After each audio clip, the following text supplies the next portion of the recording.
Buying and selling Ethereum on Wealthsimple involves using Wealthsimple Crypto, a service for trading cryptocurrencies. Here's a step-by-step guide. Sign up or log in. Visit the Wealthsimple website or open the Wealthsimple app.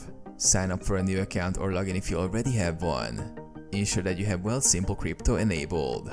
Fund your account. Deposit funds. Link your bank account and transfer funds into your Wealthsimple account. This can take 1 to 3 business days. Access Wealthsimple Crypto. Open the Wealthsimple app and navigate to the Crypto section. If you're using the web platform, go to the Invest tab and select Crypto. Buy Ethereum. Search for Ethereum. In the Crypto section, find Ethereum using the search bar. Select Buy. Click on Ethereum and choose Buy. Enter details. Input the amount of Ethereum you want to purchase or the amount of fiat currency you want to spend.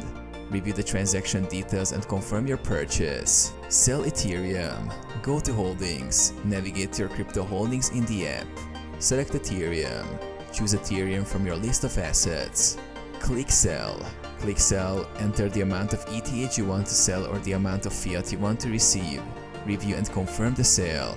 Monitor your transactions. Check your portfolio regularly to check your Ethereum investments and make any adjustments as needed.